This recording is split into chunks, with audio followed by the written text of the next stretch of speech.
السلام علیکم ورحمۃ اللہ وبرکاتہ۔ Welcome to my YouTube channel Al Tariq Quran academy.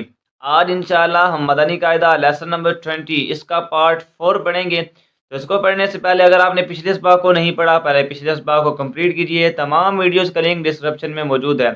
اگر آپ قرآن کریم کو باقاعدہ تجوید کے ساتھ سیکھنا چاہتے ہیں تو اس کے لیے نیچے دیے ہوئے نمبر پر رابطہ کیجئے اور الطارق قرآن اکیڈمی کو باقاعدہ طور پر جوائن کیجئے۔ چلیے آج کا سبق سٹارٹ کرتے ہیں۔ اعوذ باللہ من الشیطان الرجیم، بسم اللہ الرحمن الرحیم۔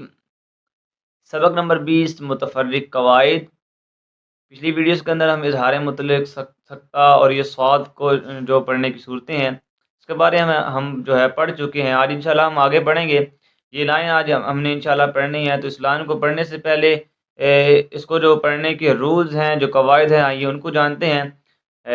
سب سے پہلے ہے تسہیل۔ تسہیل کسے کہتے ہیں آئیے اس بارے میں جانتے ہیں۔ تسہیل کا معنی ہے نرمی کرنا، ٹھیک ہے۔ تسہیل کا معنی کیا ہے؟ نرمی کرنا، یعنی دوسرے حمزہ کو نرمی کے ساتھ پڑھیں۔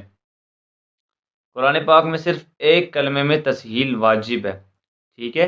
مثال کے طور پہ یہ دیکھیں، یہ دوسری حمزہ ہے تو اس کو ہم نے نرمی کے ساتھ پڑھنا ہے۔ انشاءاللہ ہم آگے جب پڑھتے ہیں مزید جو ہے اس کی آپ کو بہتر انداز میں سمجھ آ جائے گی۔ تو آگے دیکھیں، نمبر 2 پر ہے امالہ۔ امالہ کسے کہتے ہیں؟ زبر کو زیر کی طرف اور الف کو یا کی طرف مائل کر کے پڑھنے کو امالہ کہتے ہیں۔ تو امالہ کی رے کو، امالہ کی را جو ہوتی ہے اس کو لفظ قطرے کی را کی طرح پڑھیں، یعنی ری نہیں بلکہ رے پڑھیں، ٹھیک ہے۔ تو یہ قواعد آپ نے یاد کر لینے ہیں۔ آگے امالہ کے ہجے کس طرح نکالنے ہیں وہ انشاءاللہ ہم نکالتے ہیں، تب مزید بہتر آپ کو اچھے سے سمجھ میں آ جائے گا۔ آگے دیکھیں، بئس الاسم الفسوق۔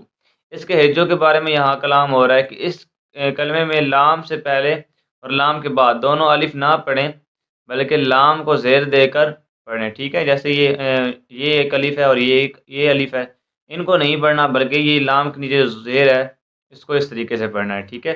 تو آئیے پڑھنا سٹارٹ کرتے ہیں، میرے ساتھ مل کر پڑھیے گا۔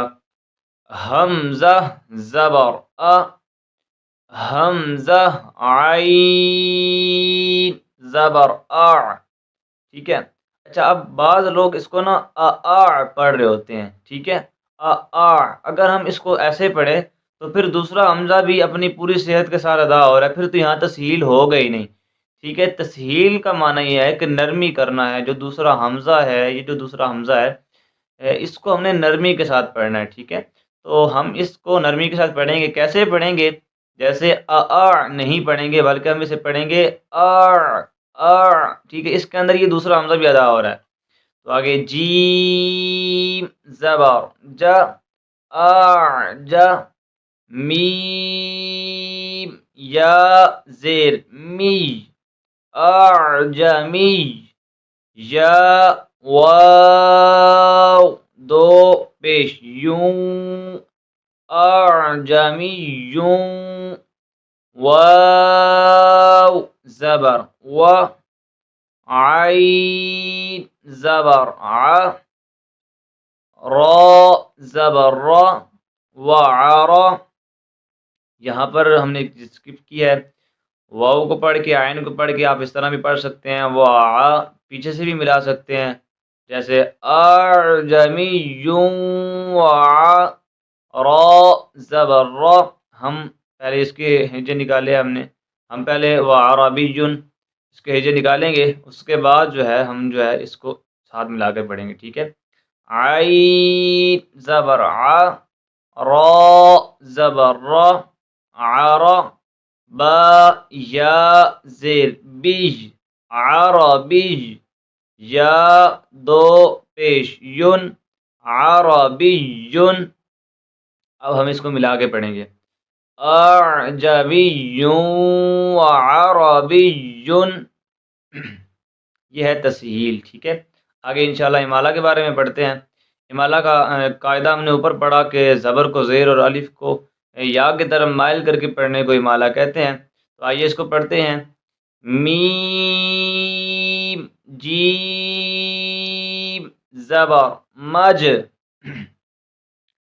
را امالہ والی رے، یہ امالہ والی رے ہے تو ہجوں کے اندر بھی اس کا نام لینا ہے، ٹھیک ہے. اور اگر بچے ہوں گے تو ان کو بھی اسی طریقے سے پڑھانا ہے تاکہ ان کو اچھے سے سمجھ میں آ جائے، ٹھیک ہے. یہ امالہ والی رے ہے.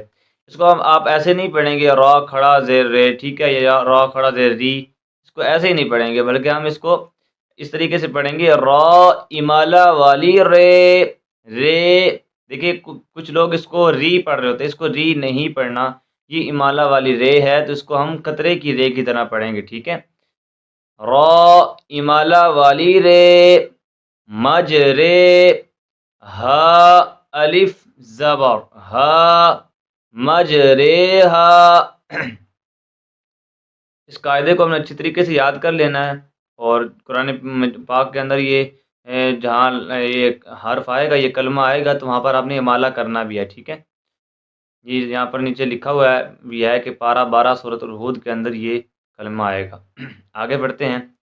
با حمزہ زیر بی، سین زبر سا بی سا، لام سین زیر لس بی سالس، میم لام پیش مل بی سالس مل، فا پیش فو، سین واو پیش سو فسو، قاف پیش قو فسوق. اب اسے ہم ملا کر پڑھیں گے. بی سالسم الفسوق، وقف بی سالسم الفسوق، یعنی اگر وقف کریں گے تو پھر ہم قاف کو ساکن کر دیں گے. اسی طرح یہاں پر بھی ہم نے ایک چیز اسکپ کی ہے، وہ یہی تھی مجریہا، وقف مجریہا، یعنی وقف میں بھی اور وصل میں بھی اس کو ہم ایک ہی طرح پڑھیں گے، ٹھیک ہے. آگے یہاں دیکھیں، اس پر جب اس کو پہلے ویسے ملا کر پڑھتے ہیں. اعجمی وعربی، وقف اعجمی وعربی، ٹھیک ہے. اچھا اس کو ہجے اس کی جب آپ کریں گے نا، پہلے آپ ہجے نکالیں اعجمی و، یہاں تک ہجے نکالیں، ٹھیک ہے. اس کے بعد آپ عربی اس کے ہجے نکالیں، اس کے ہجے نکالنے کے بعد آپ اس کو ملا کر پڑھ لیں، ٹھیک ہے. یہ سب سے بیسٹ طریقہ ہے اس کو پڑھنے کا. تو آج کا سبق ہمارا مکمل ہوا. سبق نمبر 20 جو ہے یہ ہمارا مکمل ہو چکا ہے. نیکسٹ ویڈیو کے اندر انشاءاللہ ہم سبق نمبر 21 سٹارٹ کریں گے. تو اگر آپ نے ابھی تک طارق قرآن اکیڈمی کو سبسکرائب نہیں کیا، چینل کو سبسکرائب کر دیں، بیل آئیکن پر بھی پریس کر دیں. ملتے ہیں نیکسٹ ویڈیو میں، تب تک کے لیے اللہ حافظ. Please visit our website atariquranacademy.com.